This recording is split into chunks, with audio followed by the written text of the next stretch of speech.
chanterons le temps des cerises, les guerres signalent, les merles moqueurs seront tous en fête. Les belles auront la folie en tête, et les amoureux du soleil au cœur quand nous chanterons le temps des cerises, sifflera bien mieux le merle moqueur.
Radio Soupente, la station des rapins, sans foi, sans loi et sans courbette, l'émission à racaille déconfinée.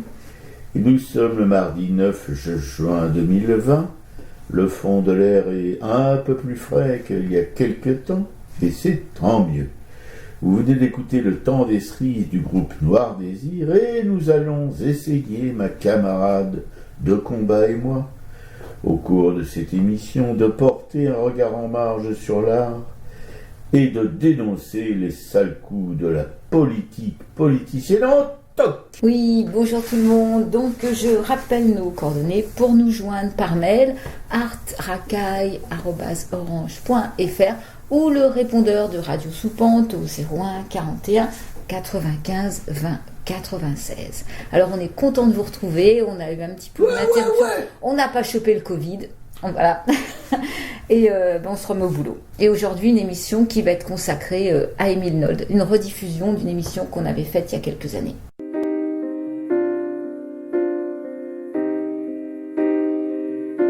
Pourquoi les gens qui meurent ont-ils toujours la même couleur ? Si t'es un peu métisse, il ne fait pas bon croiser la police. À Minneapolis.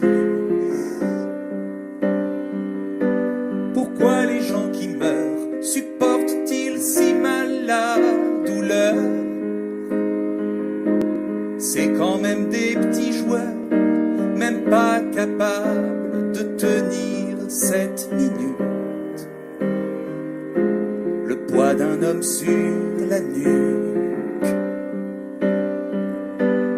Et on les connaît par cœur, toutes ces horreurs, si bien que ça nous écœure. Quand on lit dans un newspaper que c'est qu'une erreur, Trump veut calmer les heurts depuis son bunker. Il envoie les mitrailleurs, tout en menaçant sur Twitter d'interdire Twitter.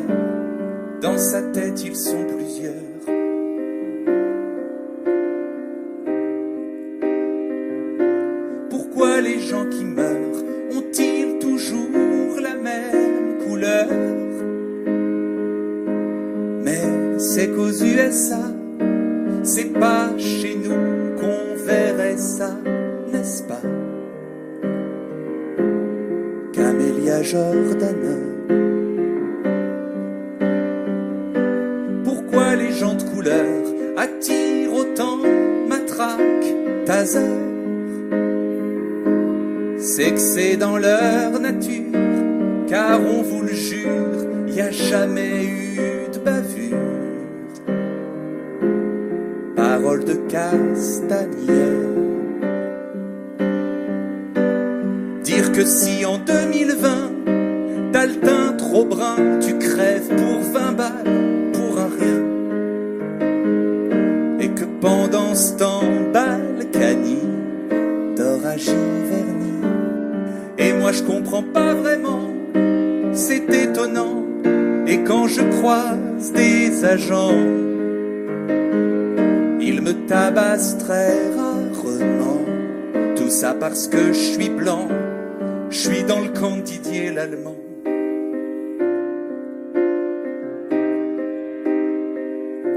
Pourquoi les gens de couleur ont-ils toujours la même valeur?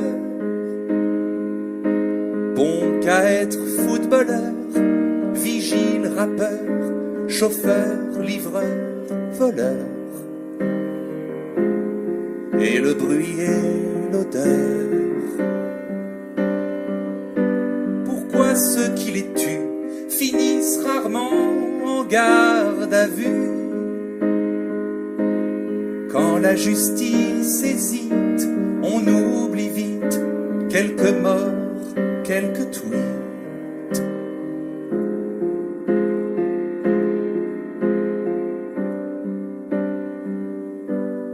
Trop de vies classées sans suite.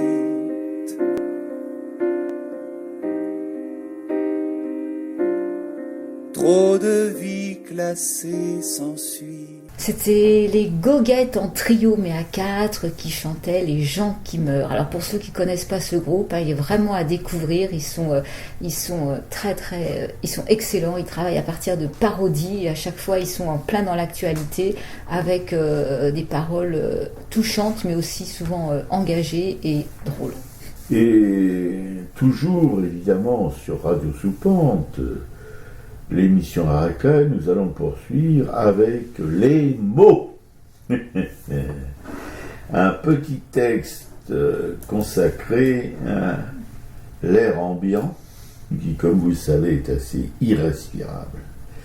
Sa charabia dure partout, sur le web, les téloches, les radios, la presse papier, et aux terrasses des cafés qui empiètent sur la chaussée. Enfin, à Paris. Ailleurs, je suis pas au courant, mais sûrement. Ils peuvent pas s'empêcher de singer la capitale, les provinciaux, et ce n'est pas ce qu'ils font de mieux. Et Vladipak l'Hidalgo voit sa cote de popularité prendre des airs de monte là-dessus et tu verras Paris. Pour sa réélection, c'est tout bon.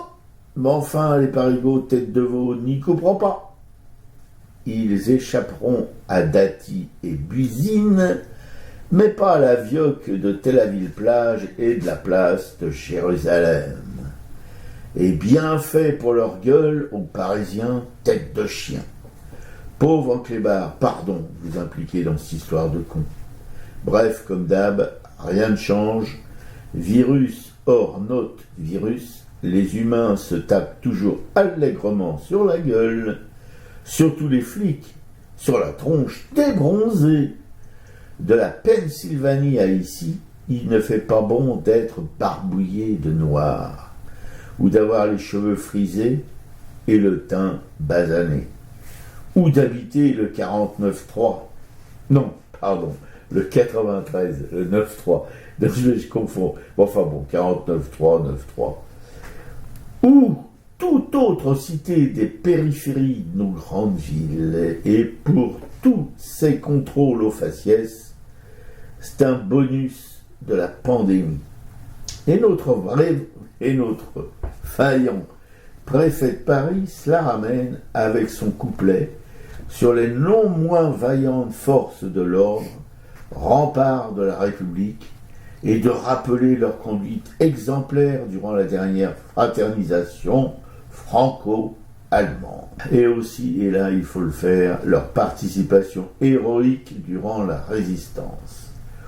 Bon, mais appelons simplement à cet encasqué chef de préfecture parisienne la rafle du Veldiv et l'internement des Français de confession juive à Drancy avant leur départ vers les camps de la mort nazis. Et c'est qui frappait aux portes des logements parisiens loués à des Français ou pas de confession juive pour les arrêter et les engouffrer dans des camions direction la mort par gazage? Qui? Sauf votre respect, monsieur l'encasqué préfectoral, vos vaillantes forces de l'ordre. Une manière assez originale de résister. Et cette image qu'on reluque dans tous les documentaires filmés de l'entrée dans Paris des troupes germano-nazies et de ces sergents de ville, la cape noire au vent, qui saluent le défilé au garde à vous, une autre façon originale de résister. Sans négliger ni oublier une deuxième rafle du Veldiv durant la guerre d'Algérie. Plus des Juifs, ce coup-ci, mais des Algériens. Pas direction Drancy, mais la Seine et ses baignades un peu forcées, jetées dans le flot depuis les ponts. Une autre façon inédite de résister. Et puis Charonne, et toutes les manifs qui sont aujourd'hui tatanées par nos vaillants résistants de la police parisienne. Je peux y ajouter toutes les forces de l'ordre de notre beau pays, aux ordres du ministère de l'Intérieur et de son brillantiné ministre, mal rasé, le dénommé Castagnette, que les goguettes appellent Castagneur. Oui, ils ont trouvé un terme un peu plus évocateur que le mien. Mais moi, comme je le trouve si ridicule, c'est pour ça que je l'affuble du nom de Castagnette. Un aficionado des boîtes de nuit branchouille, il fait péter la vodka pour le plus grand bénéfice des relations franco-russes, enfin à croire. Donc, réjouissons-nous, camarades et amis de Radio Soupente, ça repart, comme qui dirait, en 14. C'était avant et c'est maintenant. Alors un grand ouf doit sortir de vos cages thoraciques. Pas la peine de réapprendre à lire et à écrire. Les bus et les métros roulent, les bagnoles aussi. Un léger engouement pour le pédalage et les voies cyclables. Un truc de printemps. Bientôt les grandes vacances, les plages de sable blond. Pour les masques, on ne sait pas. On attend les consignes. On fonctionne, dorénavant, à la consigne. Ah oui, j'allais presque oublier. La colonisation de ce qui reste de la Palestine. Ça roule. Et tout le monde s'en fout. Normal. Il y a des pays où se lever le matin est particulièrement pénible, outre la sonnerie du réveil. Avec des bombes sur la gueule, des perquisitions et des séjours en prison en gratification. Des pays qui se targuent de démocratie. Ici, on a une police au passé et au présent humainement irréprochable. En Israël aussi. Vive la République, vive la police! Ouais, l'armée la plus morale du monde, comme ils aiment bien à le rappeler. Effectivement, il faut mieux oublier de lire les infos qu'il y a sur le site de l'Union juive française pour la paix, parce que quand on lit ne serait-ce que un de ces derniers billets qui parle d'enfants, de jeunes palestiniens handicapés qui ne comprennent, qui répondent pas forcément systématiquement à cette police des frontières et qui se font abattre d'une dizaine de balles et qui font le récapitulatif de tous ces handicapés qui sont tués systématiquement par l'armée israélienne, ça fait froid dans le dos. Oui, ça fait Donc froid. effectivement, il faudrait aussi que pour tous ces morts palestiniens, il y ait autant de soulèvements que pour George Floyd. Ce qui se passe aux États-Unis est absolument génial. Ce qui se passe en France pour Adama Traoré aussi. Et il faudrait effectivement que les Palestiniens puissent être soutenus un petit peu aussi de cette manière-là, quoi. Oui, parce que les Palestiniens, contrairement, et c'est tant mieux pour les Américains qui est un Floyd, mais il y a aussi beaucoup de morts afro-américains, parce qu'ils sont afro-américains, mais ce que subissent les Palestiniens depuis 70 ans, je dois dire que c'est quelque chose d'immensément plus grave, et plus cruel, et plus détestable, et plus abominable que ce qui se passe partout dans le monde pour tous les réfugiés, pour etc., etc., etc. Et on n'en parle jamais. Ouais. Alors, une petite citation de Nelson Mandela. Un combattant de la liberté apprend de façon brutale que c'est l'oppresseur qui définit la nature de la lutte. Et il ne reste souvent à l'opprimé d'autre recours que d'utiliser les méthodes qui reflètent celles de l'oppresseur. Alors moi, je vais essayer de parler, oui, effectivement, liberté, voir un petit peu ce qui se passe au vu de l'actualité. Quid de ce monde d'après, ce monde d'après qui nous a fait rêver et qui malheureusement semble retourner au monde d'avant à toute vitesse. Et quid de ce retour qu'on ne voulait pas à l'anormal qui revient lui aussi rapidement. Alors j'étais sur le site de Public Sénat, donc il y a 2 interventions qui sont très intéressantes. Il y a une première intervention de Dominique Rousseau qui est constitutionnaliste, qui est professeur à l'école de droit de la Sorbonne Paris 1 et qui revient sur les décisions qui ont été prises récemment par rapport aux ordonnances. Ces ordonnances qui vont peut-être devenir des lois aussi facilement qu'un claquement de doigts, quoi. C'est quand même assez scandaleux. Et qui revient sur l'urgence sanitaire. L'urgence sanitaire est prévue jusqu'au 10 juillet et le gouvernement envisagerait de la maintenir 2 mois de plus.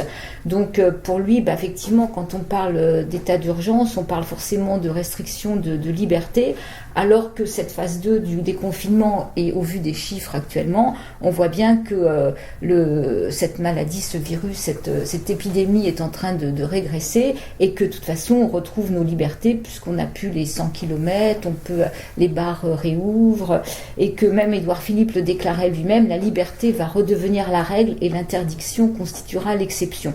Donc là, on est un peu étonné de voir qu'effectivement, avec cet état d'urgence sanitaire prolongé, ce qui risque d'être prolongé surtout, c'est l'interdiction de manifester qu'il y a derrière cette urgence. Et heureusement d'ailleurs que les gens continuent quand même de manifester. C'est pour ça qu'il y a quand même eu 20 000 manifestants devant le tribunal de grande instance pour Adama Traoré, qui a eu effectivement samedi, je ne sais plus combien de milliers de personnes dans la rue également. Donc ça c'est important. Donc il revient quand même là-dessus avec cette vision de loi liberticide, qui peut nous rappeler d'ailleurs que quand il y a eu quand il y avait les attentats, effectivement la loi de sécurité, pareil, avait permis au moment de la COP21 d'assigner à résidence des écologistes. C'était pas du tout de lutter contre le terrorisme. Voilà, c'était pas du tout le terrorisme, quoi. Et donc là, on lui pose la question qu'il y a quelques jours, le Conseil constitutionnel a pris une décision concernant toutes ces ordonnances qui ont été prises donc pendant la pandémie et qui inquiètent un peu quand même les connaisseurs des institutions, parce qu'elle permet de donner valeur de loi à une mesure prise par ordonnance sans l'accord final du Parlement. Donc voilà sa réponse. Lui dit que en fait, ce qui se passe, le Parlement habilite le gouvernement donc à prendre des ordonnances, et dans cette loi d'habilitation, le Parlement fixe une date. Par exemple, c'est une date de 6 mois, et au bout de 6 mois, le gouvernement doit déposer une loi de ratification des ordonnances, et que s'il ne dépose pas le projet de loi de ratification, les ordonnances deviennent caduques. Et là, que dit le Conseil constitutionnel ? Il dit qu'au bout d'un délai de 6 mois, l'ordonnance, même si elle n'est pas ratifiée par le Parlement, redevient loi. Ce qui est une manière donc de passer l'ordonnance en force, quoi. Donc les dispositions de l'ordonnance deviennent dispositions législatives. Donc ça c'est des alertes qu'on reçoit. Ça c'est la liste des Gilets jaunes de Montreuil, où ils sont toujours au taquet. Donc en fait on a toujours plein d'infos, plein de liens. Pas le temps de tout lire, mais voilà. Et comme justement tu me disais qu'on va peut-être revenir quand même sur cette réforme des retraites, qu'on nous a dit à un moment elle est enterrée, et que finalement on ne sait pas si elle est enterrée tant que ça, quoi. Donc on doit quand même rester toujours vigilante. De toute façon, on sait que le capitalisme ne lâche rien, qu'il prend le temps, mais qu'il arrive quand même toujours à ses fins. Et donc voilà. Et dans ce monde d'après qui ressemble au monde d'avant, même en pire, on peut aussi parler du plastique, parce que le plastique, en fait, on s'aperçoit que depuis qu'il y a le virus, En fait, il y avait des dispositions qui avaient été prises pour que il y ait plus, d'ici 20 ans, qu'il n'y ait plus du tout de plastique jetable, etc. Et même des mesures qui étaient prises dès l'an prochain. Et que là, maintenant, avec ce virus, on a donc ces nouvelles visières en plastique qui sont partout. Je crois qu'on a du plastique aussi dans les masques. On a des emballages plastiques partout autour des fruits, des légumes. Les bouteilles d'eau sont redevenues à la mode, alors qu'il suffit d'avoir une gourde. Que donc tous les lobbies, le lobby du plastique sont contents, et qu'on sait que ce virus, finalement, sur le plastique, il est peut-être susceptible de vivre 9 heures. Donc en fait, le plastique ne protège absolument de rien du tout, si ce n'est qu'on va encore se retrouver avec cet amas de plastique qu'on commençait à supprimer largement de nos utilisations, quoi. Ça, c'est vraiment terrible, parce que en fait, dès qu'il y a une peur, on oublie quand même tout, on oublie tout le reste, quoi. Sauf que il y en a qui n'oublient pas, c'est le grand capital, lui, il n'oublie rien, lui. Ouais. Et il profite de toutes les petites opportunités pour faire son beurre. On n'est pas surpris. Donc il y a une boîte, par exemple, il y a Prestalliance qui a un syndicat qui a sondé un peu les entreprises, et qui voyait l'activité avait fait un bond en avril 2020 par rapport à un bond de 30% par rapport forcément à avril 2019, quoi. Et le problème de tous ces mauvaises habitudes, c'est qu'une fois qu'elles reviennent, il faut encore faire un énorme travail pour que ça reparte, surtout quand c'est lié à une peur qu'on va maintenir quand même un petit peu, parce que on nous a tenus en alerte avec ce virus, avec après la deuxième vague. Enfin, on avait vraiment ce qu'on a vécu là était quand même une grande mise en scène mortifère sur ce qui pouvait nous arriver. Et quand on décrypte un peu, quand on dézoome un peu sur ce qu'on a vécu, par exemple, on avait peur alors déjà de nous annoncer des morts, un nombre de morts tous les matins. Après, quand ça a commencé à baisser, on nous a fait peur avec des enfants qui auraient attrapé la maladie de Kawasaki, que ce serait peut-être dû au virus. Apparemment, c'est pas du tout confirmé. On nous a parlé d'un chat qui aurait attrapé le coronavirus. Enfin, vraiment, on a vraiment été maintenus dans cette peur tout le temps, quoi.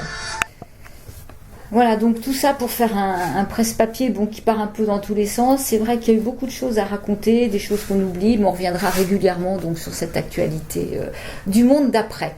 Oui, on reviendra, parce que là, on est un petit peu quand même en porte-à-faux, puisque ça fait longtemps qu'on s'est pas retrouvé face à face avec ma camarade pour enregistrer cette émission. Ça fait drôle de se retrouver après tous ces mois, hein. Le colt sous la table. Le colt sous la table.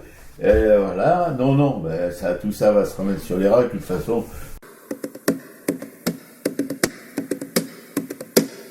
Liberté, liberté, qu'as-tu fait, liberté, pour ceux-là qui voulaient te défendre? Les voilà tes amis, ils étaient trop petits.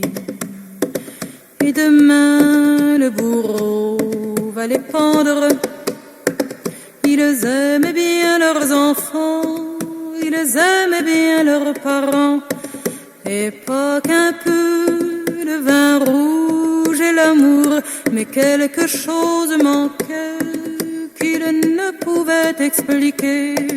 Et c'était toi, liberté, des beaux jours, avec une rose au chapeau, bien plus jolie qu'un drapeau. Droit devant eux, à jour sans sont allés, mais ils n'ont pas fait 4 pas, que les sergents étaient là, qui les tenaient au bout des pistolets.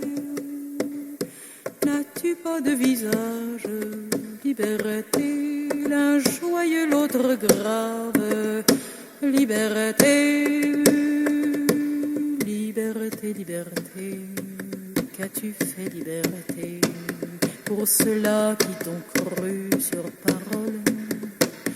Ils ne t'ont jamais vu, ils ne te verront plus. Liberté, fameux rêve des hommes, ils ne vivaient que par toi, ils ne parlaient que de toi. Et c'est pour toi qu'ils prieront dans leur ciel, rien n'a changé dans leur cœur. Ils n'ont plus froid, n'ont plus peur, c'est toujours toi, liberté, leur soleil. Quand on les a condamnés, ils ont salué sans pleurer, et l'un à l'autre ils se sont embrassés. Ils ont crié vive le roi, vive la reine et